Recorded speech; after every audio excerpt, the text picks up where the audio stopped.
Alhamdulillah wahdahu, amma ba'du.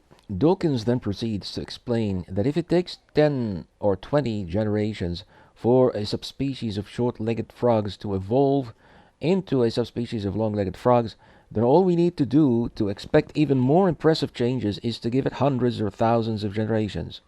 He says, and I quote, "But just making legs longer is not very impressive. After all, we started with frogs. They were just short-legged frogs. Suppose you started not with a shorter-legged form of frog, but with something that wasn't even a frog at all. Say something more like a newt. Newts have very short legs compared with frogs. With frogs' legs compared with frogs' hind legs at least, and they use them not for jumping but for walking.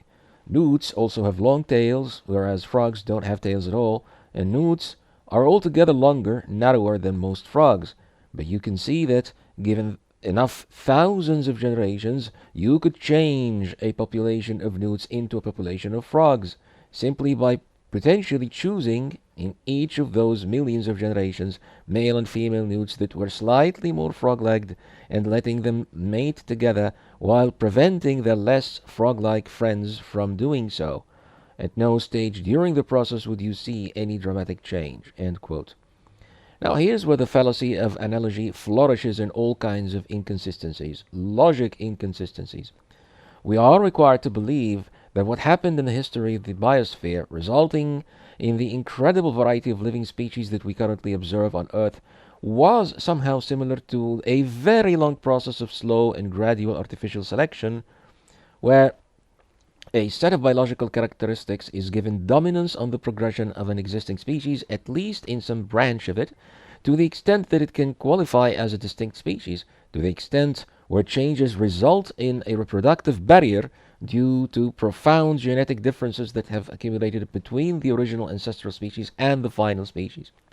Okay, now the first and foremost question here would be, when did that ever happen in our human experience with artificial breeding or artificial selection?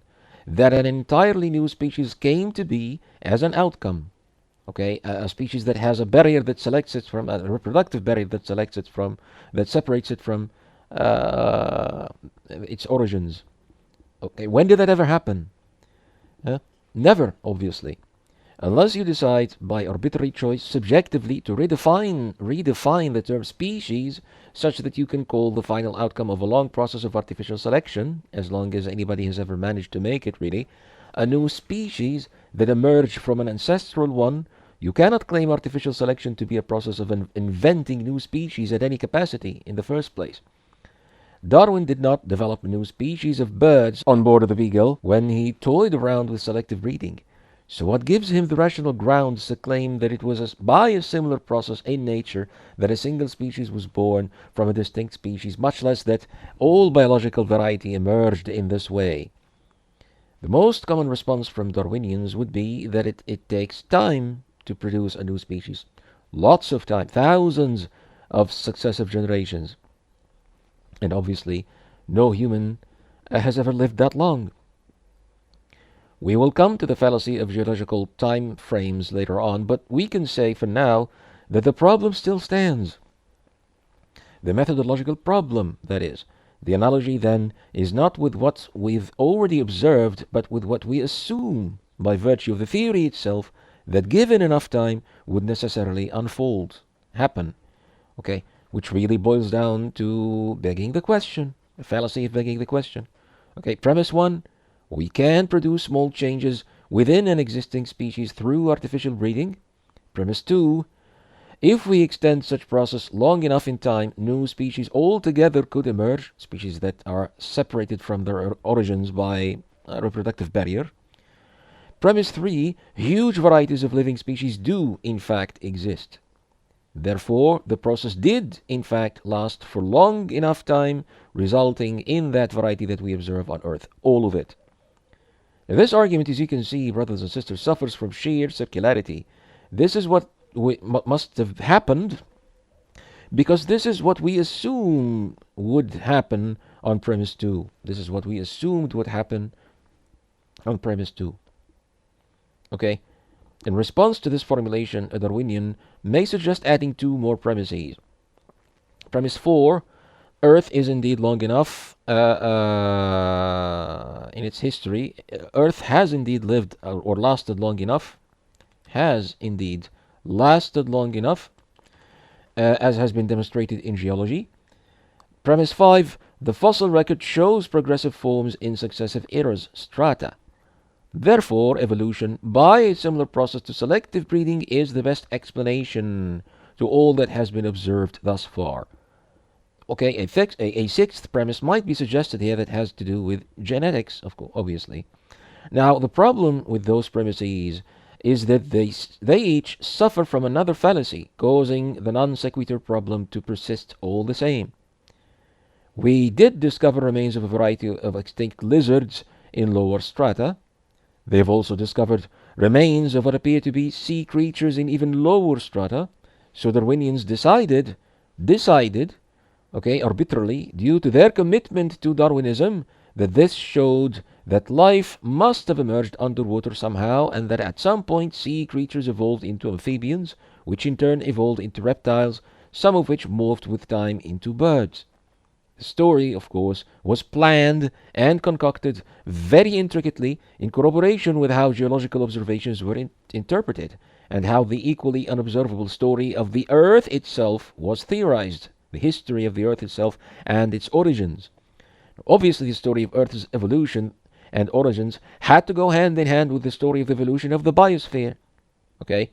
Hence, the demonstrability of a very long, very fitting history of the Earth.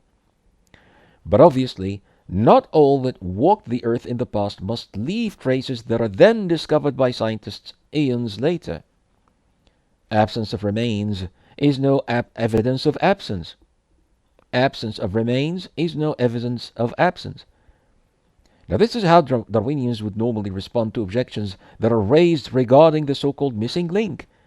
I mean, if indeed the story of evolution was that slow and so gradual, then we should expect to observe not just species A and species B, but we should find traces of all kinds of intermediate species between A and B. Slightly B-like A's, more B-like A's, much more similar B's to A's, and so on, However, that gradient is not how we find that so-called fossil record. And so the conclusion must be that no such myth ever occurred. That's how some people would argue from the fossil record. Now, I agree wholeheartedly that this is indeed a false conclusion. But its falsity, brothers and sisters, is due to the Darwinian methodology itself that this objection employs. Okay? It's the rationale of the method of making evidence out of fossil findings in its very principle that is at fault here. We just find whatever we happen to find, not what we need to find to complete our knowledge of what we wish to know. Okay? And once we find that, whatever it is, we immediately proceed to employ it to complete our proclaimed knowledge in every way that is needed. We would readily explain it away according to our previously held convictions and beliefs, none of which would come from previous experience, obviously, since none of us has ever lived long enough or can rely on the testimony of someone who has witnessed any of those prehistoric times that the theory addresses. Not only would we explain them according to what we believe, but we would even dismiss them altogether sometimes when needed, citing anomalies like sample contamination, random, eccentric mutations, geological corrosions, drops, faults, or shifts in the stratum, excavation errors, or other possible mishaps with the find itself, with which a scientist's imagination knows no limit, really. If it fits the desired narrative, it's data, and if it doesn't, it's noise. If it doesn't, it's noise. That's how the explanation device works. A fossil find is either published or dismissed altogether if and only if it can be interpreted conveniently. I do not need to cite examples to support this claim, because my argument comes from the rationale of the method itself, as you can see. This kind of practice is the inevitable outcome of the very subject matter of the theory being what it is. I argue that theorists can have no other route to take for a theory on such a subject matter to be constructed. They have no choice but to build the historical myth they seek in as much detail as they wish upon interpretations of various observations that take the basic metaphysical contentions of the theory for granted, and then defend the theory by holding that this is the best possible explanation of all that we observe. Some fossil skeletons would have to be defined as a species of dinosaurs that could fly, or ones that had beaks rather than mouths and teeth, not as mere birds, because the myth requires some intermediary species between reptiles and birds to be found in that stratum, not a bird with feathers like the ones we know and find around us. No, something that's hybrid of some sort. If it's easier to incorporate a birdosaurus of some sort discovered in this or that spot with the theory than to suggest a mere bird, as an explanation for what we find, then that's what it would be defined to be. That's how we will define it to be. That's what it would be made to be. Paleontologists and artists would then proceed with incredibly fertile imaginations to describe what that hybrid reptilian bird might have looked like, reconstructing it from those remains. In that ecosystem of theory making, we do not expect a geologist to go about with his theorization and cosmogony and the origins of Earth strata and similar unobservable questions in a way that challenges or upsets the entire paradigm of choice among fellow biologists. Obviously not. If biologists and geologists are mostly naturalists in terms of underlying metaphysical beliefs, or at least are committed to methods that suit that metaphysical doctrine, methodological naturalism, which they all have to be, in order for them to get anything published anyway, then every hypothesis of explanation in both fields and in all relevant ones would only come from those beliefs by necessity. After all, there can be no proper inductive knowledge underneath any hypothesis that addresses such categorically unobservable events in the past, since they obviously have no like in our accumulated human experience in recorded history, as we've explained in more ways than one in previous parts of this book. So, where from would those hypotheses emerge? Okay, what's the grounds upon which they stand? Okay, so the additional premises 4 and 5 that we just mentioned would really only be the outcome of hard work of arbitrary choice of explanation and interpretation of the observed reality, and even selected observations at some points dedicated entirely to serving premise 2. Okay. Another potential Darwinian response would be to try to show that artificial selection has in fact produced new species. Here, they would resort to arbitrary choice of definition. In this case, the definition of a species.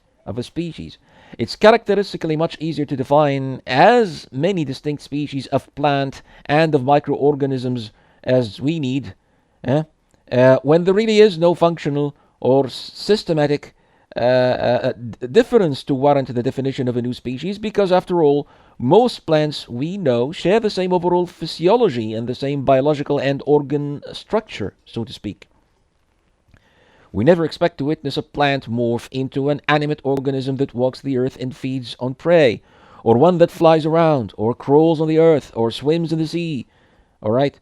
No matter how many changes would take place to its features through artificial genetic modifications or long-term natural adaptations. No such thing is ever expected to be observed, right? It's thus considerably more subjective and an enterprise to define distinct species in plants than in fauna.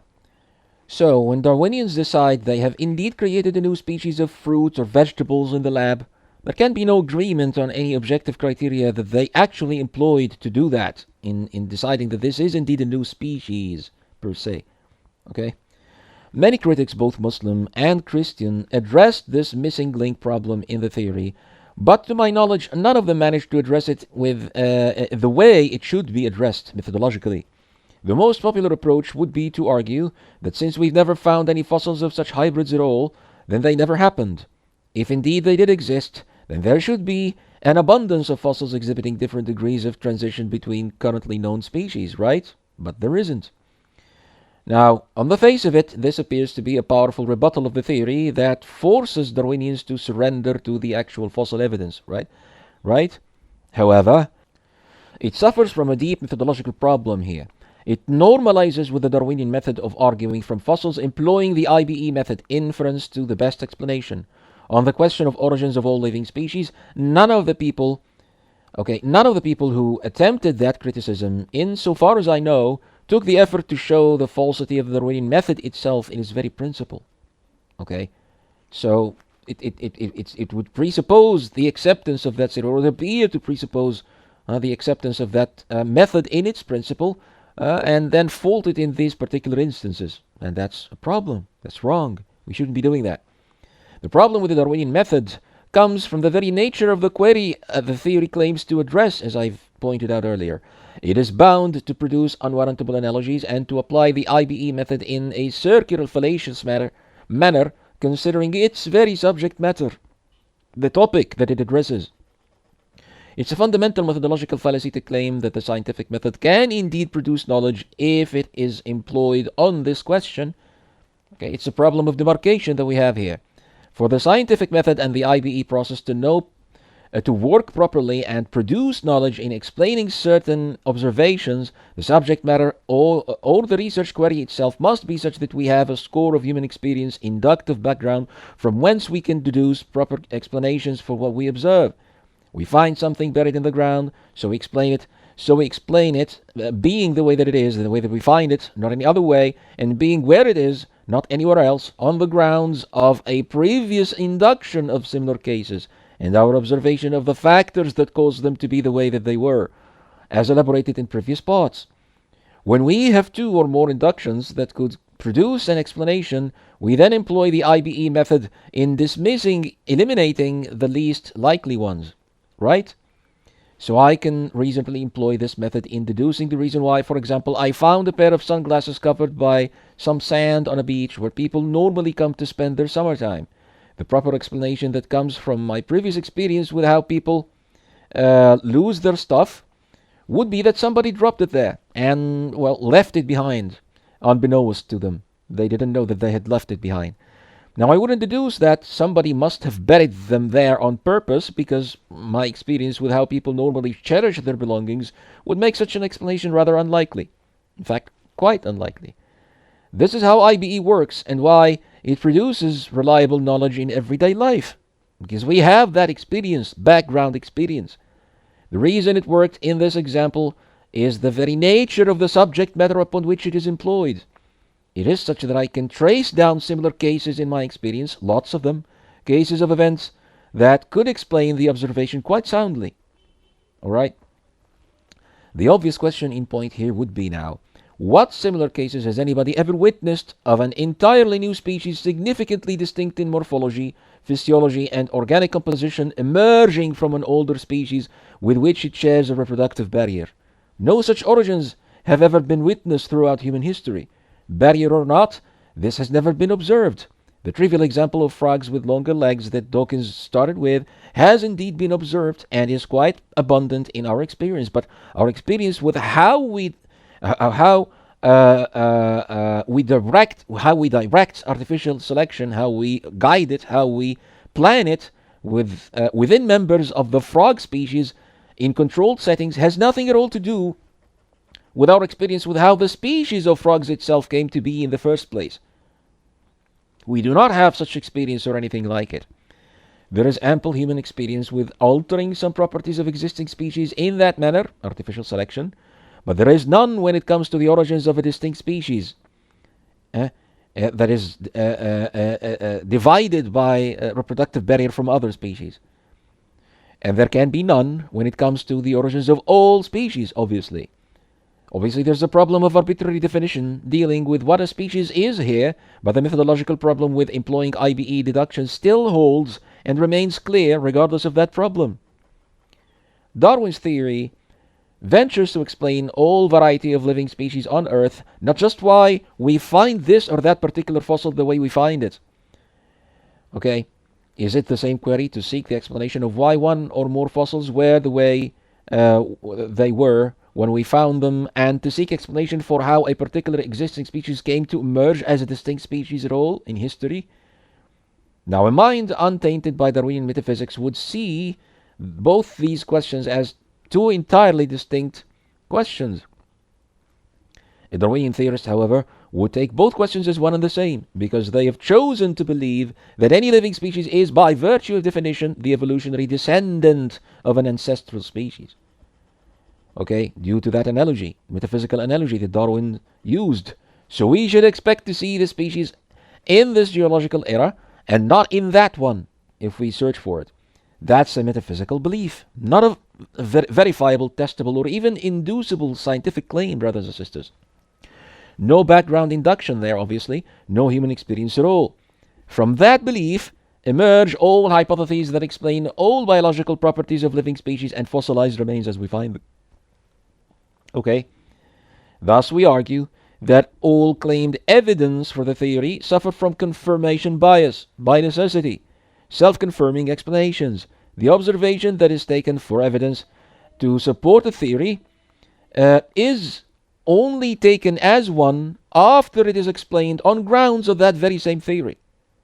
Okay, now that's textbook circularity. Finding A adds to the evidence for event B having happened. Why? Because B offers the best explanation for A being the way that I find it. That's classic affirming the consequent fallacy. It's a fallacy that cannot be avoided with Darwinian reasoning, considering the subject matter of the theory itself, as I've pointed out earlier. We've never observed the origins of any species, so by what right do we allow ourselves to propose a theory on the origins of all species? The theory to have such a question as its subject matter. Okay? Whatever changes we observe under the microscope in microorganisms and the way they behave does not qualify to that kind of observation either. We never witnessed some unicellular organism that turning into a multicellular organism, for example. We've never witnessed any fundamental changes in the functional organization of a microorganism in a way that qualifies as a shift into a new distinct species altogether. This has never happened.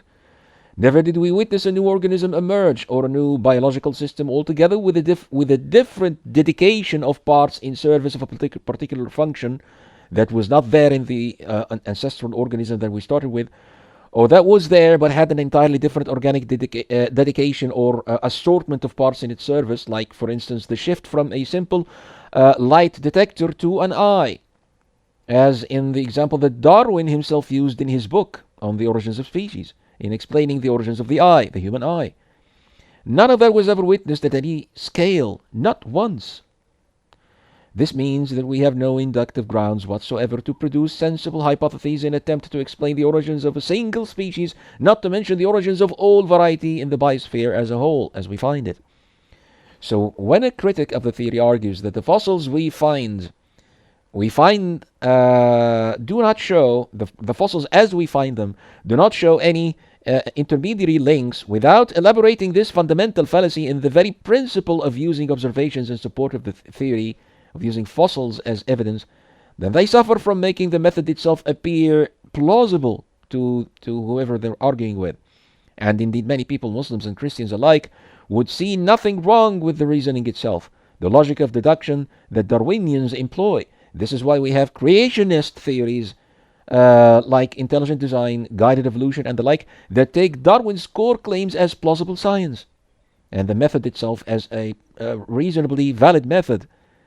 His mythology as true natural history, and basically just add to it the notion of a designer. Okay? When you challenge a Darwinian to come up with an explanation for this observation or that, or lack thereof, you're not posing any fundamental problem against them that they cannot overcome. No. The entire theory is built upon self-serving, self-confirming explanations. So what's to stop them from fabricating as many more explanations as needed, following the very same principle? Nothing. What's to stop them from manipulating and re-manipulating their basic definitions in whichever way they see fit?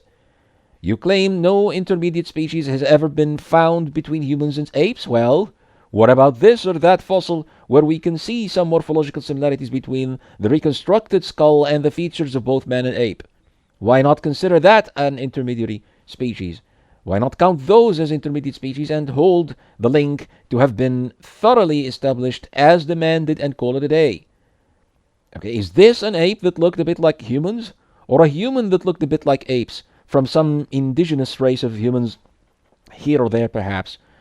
Could it not be a human with some birth deformity in the skull, for example? Darwinians would simply dismiss all such possibilities offhand and just say, well, that's Homo whateverensis. Okay, let's define it as such. Not an ape that rather looked like a man, or a man that looked like an ape, rather an intermediary species between humans and higher apes. Okay, and there you have it, the evolutionary link. No frog-like newts or newt-like frogs in the fossil record. It must be made such that there's newt in one stratum, there's frog in another, and as many intermediary species as you care to define in between. All right, that's how it goes.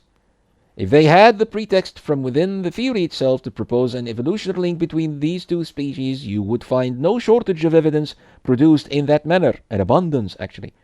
Arbitrary definitions of species and self-confirming explanations for fossil finds, that's all that you really have.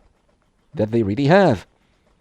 Why is this, to the left, not the skull of a human? Well, because the theory needed to have as many intermediate species as possible between modern man and ancient ape. Okay? Even if we'll have to hold that they were contemporary to humans, to Homo sapiens, no problem. Even if we had to theorize, due to other theoretical pressures, that they may have mated with humans. All right, let's propose that. Why not? Let's assume that these were two distinct species, although they didn't have any reproductive barrier in between. Why not? Somebody would agree to such a definition in some context of theory. The general rule is, and always will be, always define a new species wherever you can. Okay? Why? To help furnish the myth as much as needed. Just look at these three images now. Okay? All three faces, those are AI generated. All three faces share almost exactly the same skull. You can see that, okay, somehow.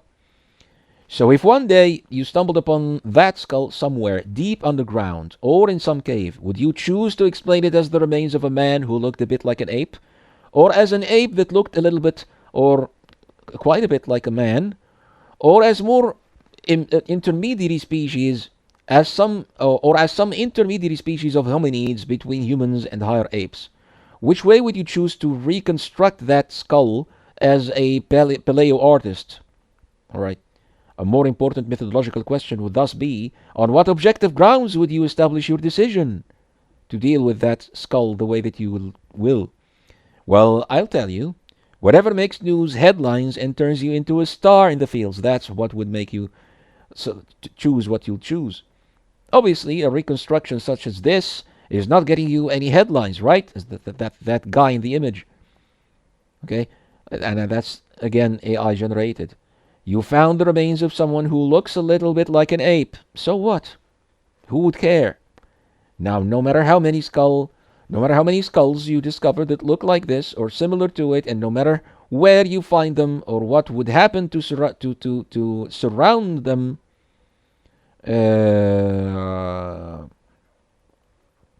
what would happen to surround them on site, you find them in the surroundings, you would only ever explain everything away according to the paradigm, whatever it happens to be, not despite of it, not in spite of it.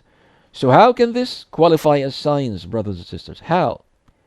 How can you argue that such findings, no matter how many they may be, can amount to evidence for that extraordinary explanatory paradigm? Okay? What do you think Darwinians would do with this poor kid's skull if one day they found it in some setting that would make it look like it's 500,000 years old? A new species, of course. A new species. The sad thing is that they probably wouldn't even call it Homo. An ancestral Pithecus, more like it, not Homo. Which would really be an outrage and really a profound insult against that individual, but who cares? It's science, right? If he looks like an ape, he must be an ape. Unless, of course, if perchance they found some pointy piece of rock like this one next to the skull, in which case they might consider promoting it into a Homo. Why? Because this looks like the kind of tool a hominid would make, right? Not a pointy piece of rock that just happened to be around where the skull was found. No. It must be a tool that the hominid used to hunt. Okay? Why else would it be pointed? We clearly have a fallacy of arbitrary definitions and circular explanation here, which I maintain is the most devastating fallacy in the philosophy of Darwinism. The theory really is but a consortium of sophisticated arbitrary definitions that only emerge from the totally unobservable ontology that the theory proposes. This is why we advise anybody who wishes to challenge Darwinism, never ask a Darwinian, how can you explain X or Y? There will always be some reasonable hypothesis that fits the myth and sits comfortably with the paradigm as a whole, no matter what the observation inquiry may be. And case in point to that, of course, is the plethora of responses that Darwinians have devised to Behe's irreducible complexity. Okay? Darwin famously wrote in his book On the Origins of Species, in Chapter 6, Difficulties with the Theory, and I quote, "If it could be demonstrated that any complex organ existed which could not possibly have been formed by numerous successive slight modifications, my theory would obviously break down. But I can find no such case." End quote. Now, I contend that it is because of this fundamental methodological fallacy in the way the theory deals with observations and finds, fossil finds and the likes, that he could find no such case. And indeed, nobody ever could. Okay, nobody ever could. And those who claimed to have found some were met with refutations that actually fit with the theory perfectly well, as in the case of Behe's microbiology. Given the huge, mind-blowing variety of living species on Earth, one could easily find organs that look like they could be some intermediary step between two, or hybrid step between two similar organs in terms of organic complexity. Intermediary step, somewhere in the middle in terms of morphology. By organic complexity, he simply meant the number of distinct dedicated parts in an organ, which of course is quite reductive, but we will discuss that at a later point, at a later time. The more numerous and sophisticated those parts, the more complex the organ would be. That's how he viewed it. Thus, no matter what organ you look at, in whatever organism you examine, you will never fail to find a number of simpler organs in other organisms, or perhaps in the same organism itself, that can be arranged as gradual steps for the evolution of the most complex one. That's exactly what he did with the human eye in his book. Okay? Never mind the fact that nobody has ever observed any new parts emerging in any organ, thereby giving it novel biological function, or in any way adding to its original function through genetic mutation, be it natural or artificial. All you need to take from observation in the Darwinian method, all you need to take is to validate the entire, or to validate the entire myth. All you need to take from the observation in the Darwinian method to validate the entire myth is the mere fact that gradual hereditary change through successive generations of a species can produce new kinds in principle. You are then welcome to analogize the origin story of any organ or biological system you come across anywhere at any time, no matter how complex, to those kinds of changes by simply pinpointing simple organs that could be demonstrated as several gradual steps for the emergence of that complexity. Alright? All you need to show is the possibility of natural selection having worked in a similar sequence on the simplest of those organs through a very long span of time, for you to have indeed explained the origins of the most complex of them all. Obviously, no matter what organ or system you look at, you will never fail to do that. This method, in effect, blurs the distinction between possibility and reality. If it can be conceived at all, then it must be real, as per the Platonic tradition. Why? Because it's the best scientific alternative to the notion of teleology, agency, and creation. Indeed, it's the only scientific alternative to that religious notion. And God forbid that a philosopher or a scientist should embrace any such notions, right? And why are such notions not scientific?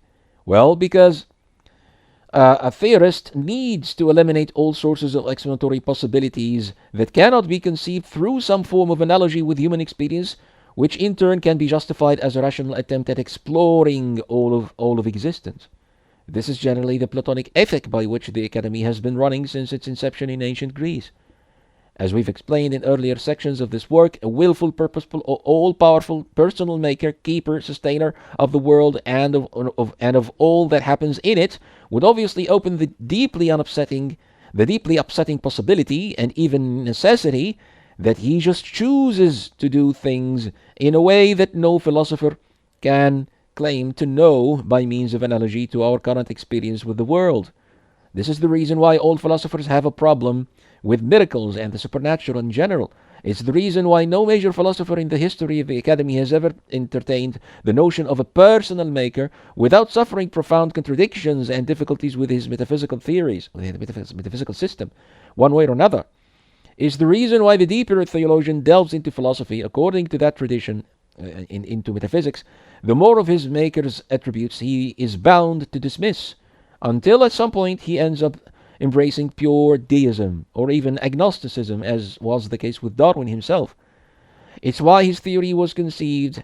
It's why Darwin's theory was received as the final triumph for naturalism against all theistic religions. Finally, someone was able to present a possible explanation for the marvels of life in the world that did not require creation, intent, purpose, or agency. It was as though he finally managed to remove the biggest splinter in every atheist's throat. It's no wonder then that Darwin became the actual prophet of naturalism in modern times. His theory provides the naturalistic narrative that sits in place of whatever prophets had to teach about who we humans are, how we came to be, where we came from, and what we're all about. The theory dismisses teleology altogether. Thus, the notion of an organ being dedicated to a particular function or purpose is not part of the paradigm itself. There is no such thing as dedication. There's no such thing as functional issues or functional modifications or something like that. That's not how it works. It just happens to appear to be doing that function at this time because it happened to have the parts that it takes for the function to be performed. That's it. That's all there is. Now pick up any biological system whatsoever, and a similar myth could easily be constructed for its origins. If it's possible to have been thus, then it must have been thus, given enough time. That's how it works. But that's clearly a fallacy. Clearly a fallacy. Darwin was either unaware of this methodological fallacy, or he embraced it as a virtue, which is more likely to have been the case, considering the way he defended it in his correspondences. Finally, a theory that can explain everything all at once. Finally, we have such a theory. What a historical achievement indeed. I will let go of it if and only if you guys can come up with one case that this theory cannot explain, as we've just heard in the quotation that I just gave you. But I know that you will never be able to do that. So there you go. The theory cannot be refuted. This methodological criticism is how we respond to all attempts that have ever been made by Muslims or Christians alike at a theistic theory of evolution. The very core of the theory is the idea that all life can be explained by purely natural processes. You cannot embrace such a belief, which is the foundational grounds for methodological naturalism, as it's called in literature, unless you concede to a metaphysics that is entirely free from any such thing as that personal maker that we believe in. If you insist on believing in such a being, a person, giving it all powers to act freely out of its own will and intent, anywhere and at any time, then you cannot claim to know that any analogy you embrace about the unobservable events of prehistoric times, like the selective breeding analogy here, does hold true everywhere and at all times, and does therefore explain the origins of all species the way any such theory would claim to do. In fact, you would be compelled, by virtue of those three attributes alone, free will, omniscience, and omnipotence, to refrain from embracing any such analogy in response to the question that such a theory claims to answer, the question of origins. Nature itself would be the artifact of that free will and power, and the origins of the natural system itself must be the outcome of events that cannot themselves be called natural, right? All laws of nature we can currently follow and deduce from the way things work around us in our current experience will require a beginning point in the past that cannot itself be deduced by theory or determined by merely observing what's going on around us, as they did with the Big Bang, for example. This means, by implication, that we would have to admit that the only sensible way to acquire any knowledge at all about the events by which life emerged on Earth, or by which the Earth itself came to be, is through Scripture, and Scripture alone. Either a prophet received a revelation from that maker, telling us what happened in those epistemically inaccessible times of the past, at any level of detail he chooses to reveal to us, or they just remain as such, totally inaccessible through human theory, totally inaccessible. The same is true of any real knowledge about ultimately unobservable reality in general, both in space and in time. That's why the idea of a personal willful maker had to be unseated from the very first days of the academy. Either we resort to the prophet to tell us what was revealed to him about that great beyond, or we resort to the philosopher to tell us what his mind revealed to him. And obviously no such rational revelation would be possible unless some universal similarity is presupposed, one that cannot be justified at all under the belief in a personal maker. Cannot be justified under that belief. Things must all be similar, somehow, observable or otherwise, or else we would have to desist from doing theory at all about the unobservable, and we just cannot do that. We just cannot do that as a philosopher. As philosophers, we cannot accept the idea of surrendering our minds to these prophets. We cannot do that. We're too proud to do that. We're just too grand to accept such an idea. Okay, we're bigger than this. Thus, we can see now that the analogy is fallacious for the following reasons. It presupposes similarity between the observable origins of certain kinds of parts of an existing system, the rules of which allow for such originations, emergences, and alterations to take place, and the unobserved origins of that system itself at large. Not only is the methodological principle of similarity unwarrantable, it exhibits metaphysical circularity in its reasoning, in its core reasoning, and suffers from something similar to the fallacy of composition. The whole is similar to its parts. If a subkind can be produced under an existing kind by means of certain systemic alterations that the properties of that kind itself allow for, then that kind itself, along with its entire system and properties, must have been produced in the inaccessible past, in ancient prehistoric history, in a similar manner. But why should we why should we concede to that similarity in principle? Why should they be similar? Nobody would tell you. It concludes, that analogy also concludes, and can include no inductively distinguishable processes whatsoever, considering the subject matter of the theory itself and the prehistoric mythology it creates, and thereby it can only employ arbitrary choice of explanation and definition. No matter how well organized and highly consistent parts of that mythology are with each other, that does not give it any epistemic warrant or justification. It presupposes a teleology and dismisses unobservable agency altogether, and our response to such presupposition is the very same response we give to the core beliefs of naturalism as a metaphysical doctrine, our response to atheism. Obviously, selective breeding necessitates agency. There must be someone with the knowledge and intent purpose to produce a new kind of frogs with long legs, from the deliberate and very carefully planned process that Dawkins describes, employing, of course, the gene pool that is bounded within that species, within members of that species, as it happens to be.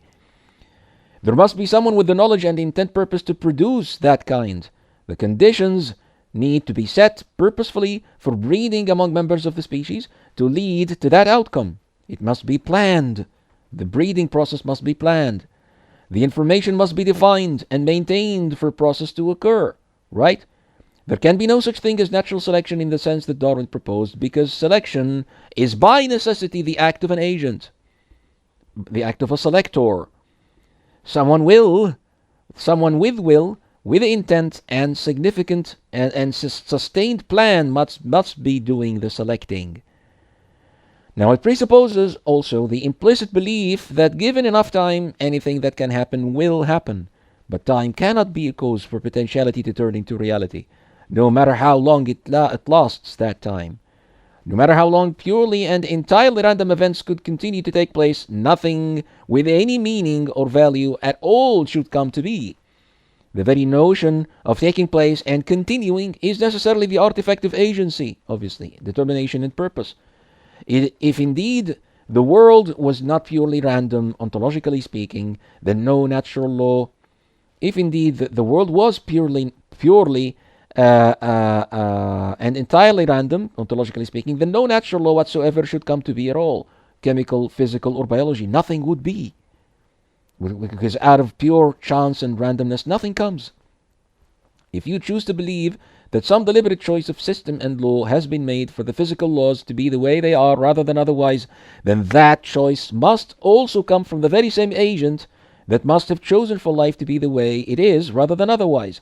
That agent is by necessity perfect in all aspects and would not be bound by any of the rules that he chose for the world to be running with.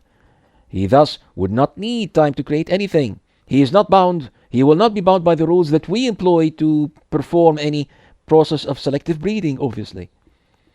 To use an example that Dawkins gave in one of his books, no full Shakespeare play could ever be written from the random hitting of a typewriter, no matter how long that hitting lasted, unless, and listen to this, unless the play was previously conceived and some agent designed the paper upon which the letters are typed, such that only when a letter is typed in its proper place, happens to be typed in its proper place, would it print and remain in place. Okay? The paper would then be ejected and reinserted over and over again in the printer for hundreds of thousands of times, if not millions, and each time it gets hammered with random letter typing, until eventually, in God knows how long, one page would finally be completed with all letters in place. But there has to be a predefined place for every letter, obviously. There has to be a predetermined, predesigned mechanism also in this manner that would end up producing that page. There has to be the design of a lock for the key to randomly fit in it. Okay? Now, that's not just agency, brothers and sisters. It's extremely wasteful and pointless agency too. The blind watchmaker, as Dawkins found himself compelled to call it in some of his literature. The extensive astronomical consumption of time in the process and the unimaginably wasteful steps of failed attempts that Darwin proposed would never dismiss purpose, will, agency, or teleology, because it's a rational necessity that cannot be dismissed at all. At best, they would only render it the work of an unfittingly idiotic, wasteful maker. Subhanallah wa ta'ala an dhalika uluwan kabira. This is why we argue by the very same force against theistic evolution theories, creationist theories like ID, intelligent design, and guided evolution. You're committing an insanely grave insult against your maker, guys, by embracing such theories. You have to understand why. Wallahu musta'an.